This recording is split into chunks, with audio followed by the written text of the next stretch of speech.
In 1987, Tom Landry, the architect of so many championships, began to reconstruct the Dallas Cowboys into a playoff team.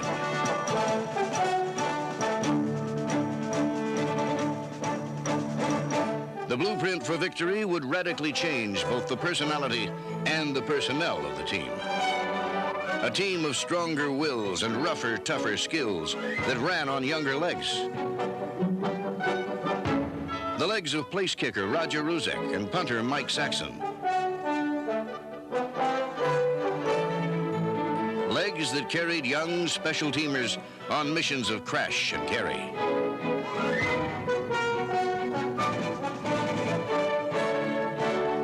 The team was becoming both better and younger, and the display of youth had the game's most versatile running back as its centerpiece. And a set of baby teeth that had bite.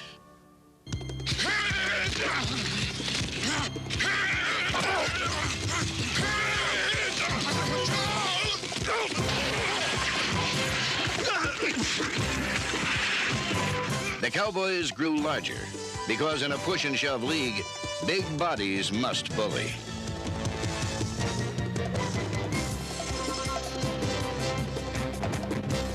Most thought the 7-8 Cowboys were running in place this season. But the foundation of a quick striking attack on both sides of the ball brought an all-out sprint toward tomorrow.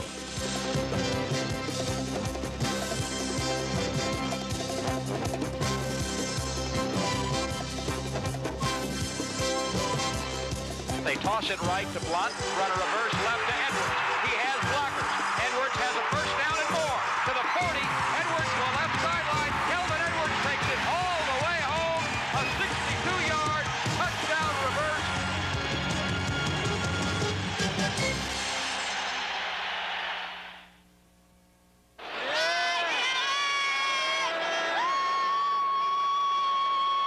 Two victories over the hard-hitting New York Giants demonstrated the aggressiveness of the Cowboys. Linebackers Mike Hegman, number 58, and Jeff Rohrer, number 50, led a smothering defense that uncovered strategies for the Cowboy attack.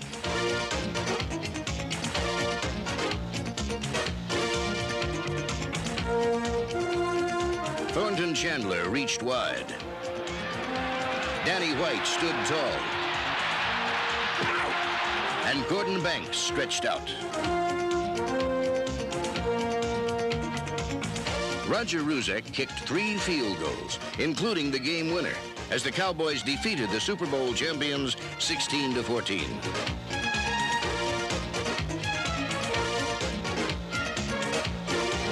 While the victory was the first link in the chain of reconstruction, the rematch was the Texas Chainsaw Massacre. Number 72, Ed Jones, and number 77, Jim Jeffcoat, sacked Phil Simms 6 times and reenacted a drama first staged in 1985. Lockhart showing blitz, not blitzing. Simms back to throw, blitz from outside, pass tipped, intercepted by Jeffcoat to the 20, 15, Jeffcoat to the 5, touchdown, Jim Jeffcoat! They did it to him again, just like 2 years ago. Ed Jones tipped it, Jim Jeffcoat did it to him again.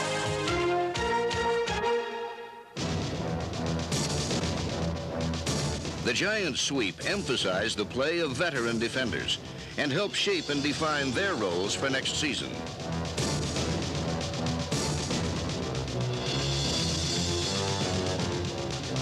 The accomplishments of Ed Jones are as towering as his nickname.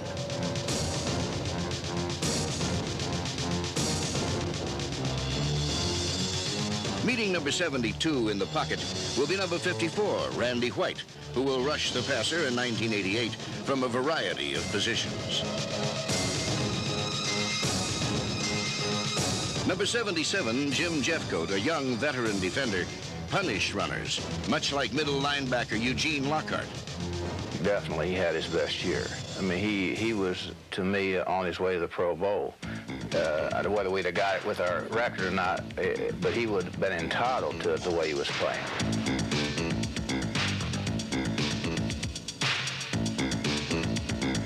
Lockhart was a thunderous tackler, and so was safety Bill Bates, number 40. Michael Downs was a young veteran, as were Vince Albritton, number 22, Victor Scott, and the team's leading interceptor, cornerback Everson Walls, number 24.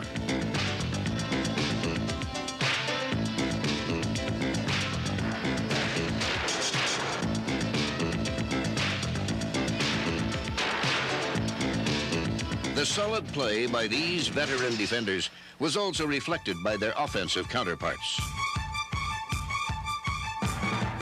Quarterback Danny White, a gallant old pro, fought through injuries and will play an important role in the blueprint for victory. Number 82, Mike Renfro, reached new highs and new lows in his pursuit of a thrown football.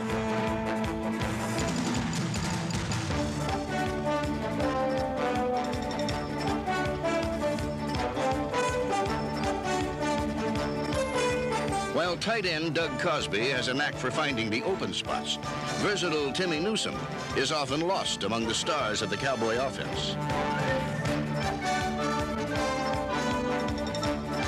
A valuable receiver, number 30 is a tenacious blocker and a determined runner. 2nd and 7. Dallas at the Lion 24. White draw play. Newsome, big hole on the left side of the 20, 15, out to the 10. Newsome to the 5. Newsome to the goal line. Touchdown. But any talk about the running game must begin with Tony Dorsett, the Cowboys' all-time leader and the 4th greatest rusher in NFL history.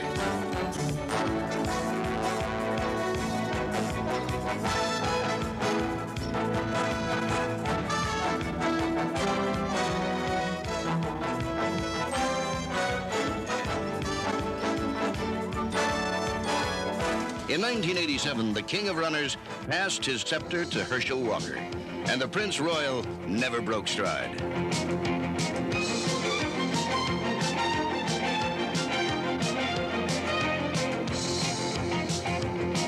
The game's most versatile offensive force became the first player in NFL history to gain more than 700 yards, both rushing and receiving, in 2 different seasons.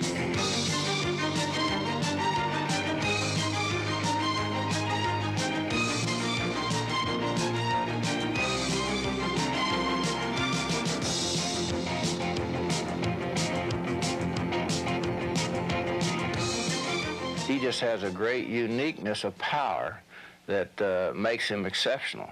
He doesn't have to do much wiggling when he gets out in the secondary to run through people and get loose. And when Herschel moves through the line, he gets out in the secondary, he can run through linebackers as well as defensive backs. He's devastating on defensive backs once he gets out there, but the linebackers bounce off of it. And that's a real unique quality to have.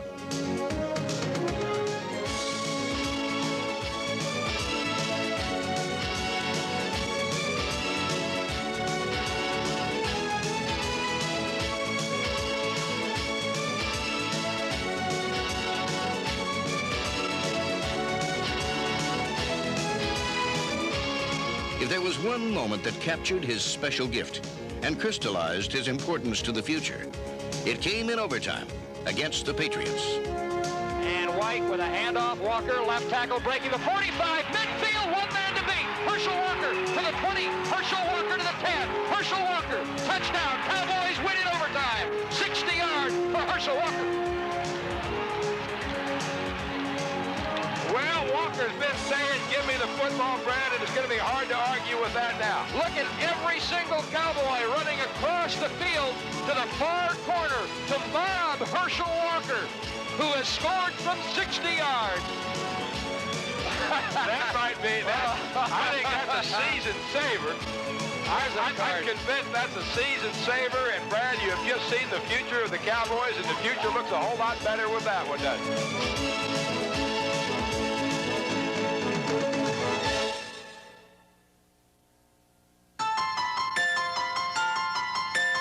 3 games determined the present and also forecast the future of the Cowboys.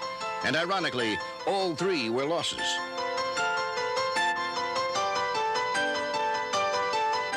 The defense landed in the lap and flew in the face of Dan Marino. Steve Pallur threw 2 touchdown passes to Timmy Newsom.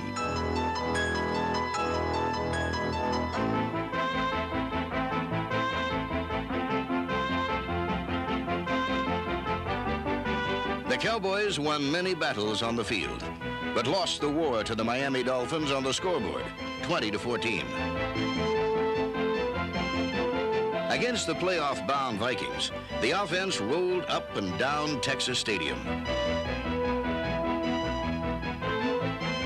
Back to throw, 2 steps over the middle, Renfro, touchdown! Oh my baby, what a catch by Mike Renfro! 3 times the Cowboys rallied from 14-point deficits to tie Minnesota. The hero was Mike Renfro, who caught and fought his way for 3 touchdowns. White back to throw, has time, now get rid of it, he does get rid of it, touchdown! Mike Renfro! Oh my goodness! I love this game because it makes absolutely no sense. None, absolutely none. The game that made no sense became a senseless loss in overtime. Wilson, handoff, Nelson on a delay, breaks the tackle to the 20, to the 10, still going, touchdown, Nelson, Vikings win.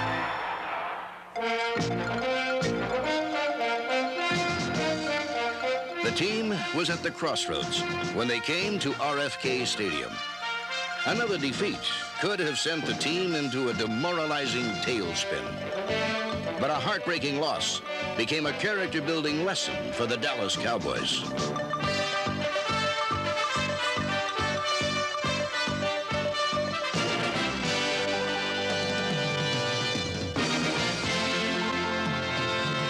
The Cowboys played poorly and trailed 24-3, then launched a furious second-half rally. 2 touchdowns drew them close in the final quarter. White back to throw, right side, into the end zone, it's a touchdown to Rod Barksdale. I believe that will be his first Cowboy touchdown, and it's now a big fight breaking out. Oh, man, everybody's into it now. Boy, I know what, 52, put a cheap shot. Neil Olkowitz just came in, put a forearm into somebody's face, and Danny White chased Olkowitz and dove on top of it. Right. Eugene Lockhart in a suit with a broken leg out on the field. He wants some. That doesn't surprise you, does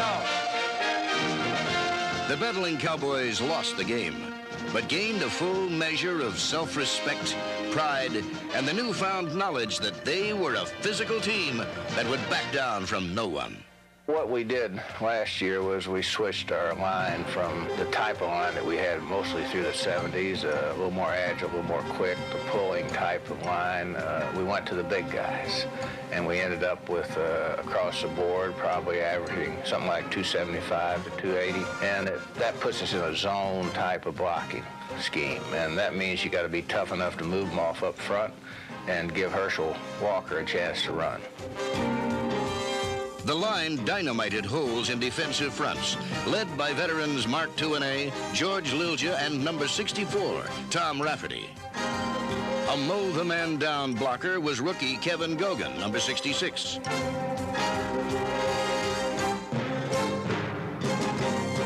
Other young earth movers were number 68, Crawford Kerr, Jeff Zimmerman, number 61, Nate Newton, and rookie tackle Darrell Smith, number 79.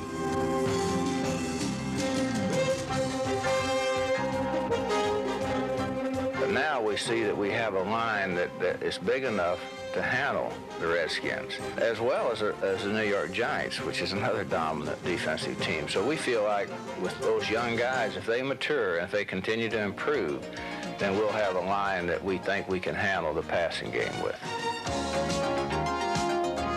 Youth also prevailed in the passing game, with young receivers like Kelvin Martin and Kelvin Edwards. And he was a very intense player. The thing that you have to do with the receivers most of the time, you have to make them work. He works too hard. I mean, he runs every play full speed. You think ultimately that's the way they ought to play the game, but you cannot play it as a receiver that way. You wear yourself completely out.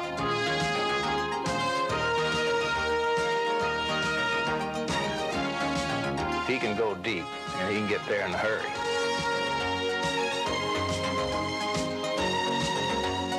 quarterback that could get the pass there in a hurry was rookie Kevin Sweeney.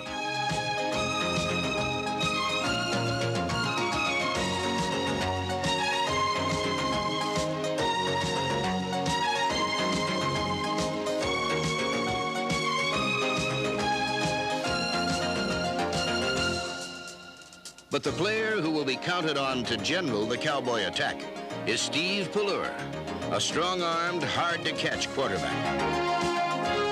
I think we must count on Steve to emerge. Now, this year, he came back in the last 2 games against the Rams and also against the Cardinals, who were both could have beat us and gone into the playoffs. And we were able to beat them, and I think that gave him a lot of confidence. So I think you'll see a different Steve Pelleur as we go into camp this year.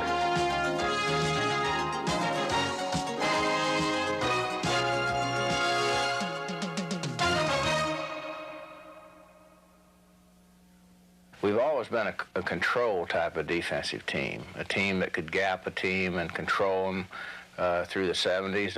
Now we need to punish them a little bit more and have more reaction from that standpoint.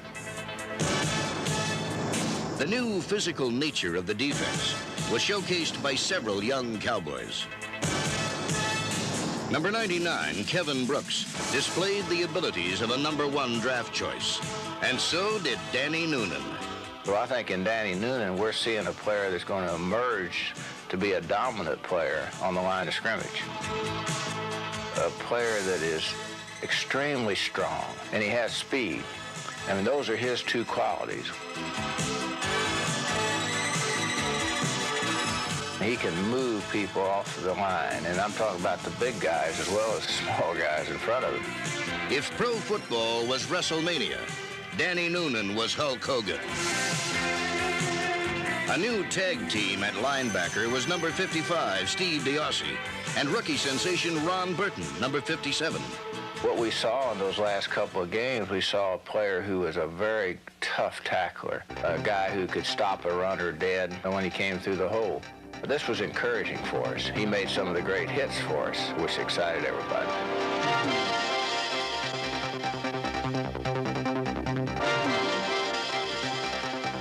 The youngster that made the most impact was cornerback Ron Francis. But we think his potential is great because he has probably the greatest closing ability that we've had in a defensive back, even since probably Mel Renfro. He can close so quickly, on a receiver, even when he's out of position. He's a tackler, he's strong, he's got the speed, he's got the quickness. He has unlimited potential.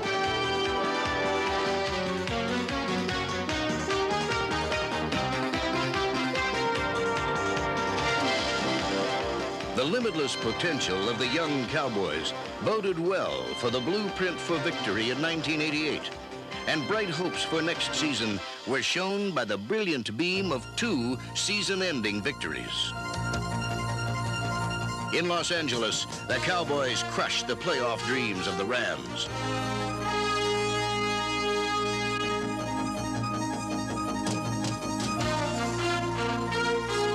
Young defenders Victor Scott, number 22, and Jesse Penn, number 59, swarmed, stuffed, and swiped.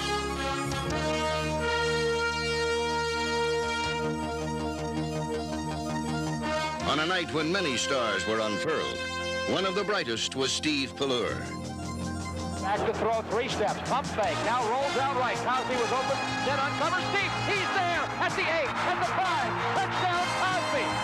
And a most important play for the Dallas Cowboys as they just continue to amaze in Anaheim. Victory over the Rams was followed by a sweet end to the season.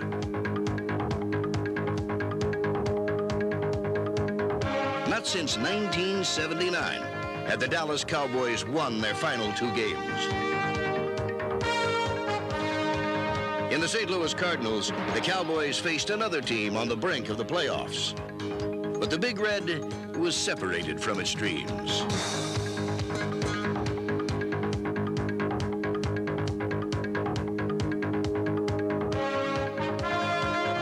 The Cowboy defense came high and low, by 1s and 2s, and in swarms and packs of tacklers.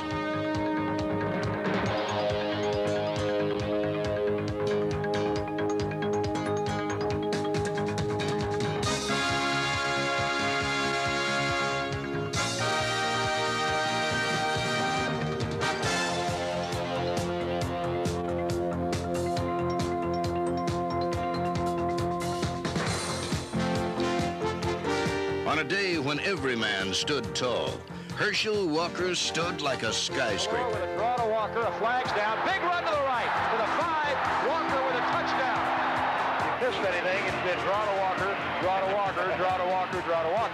Well, you had the throw to Walker in there.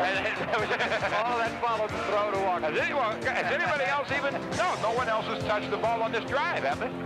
A draw to Walker, fake draw to Walker, bootleg left. Valor, touchdown. What a call. What an absolutely great call on 3rd and 5. And that's the play that Steve Valor can make for you, but everybody in the stadium bought it. Walker set up 1 touchdown and scored 2 others in the Cowboys' 21-16 triumph.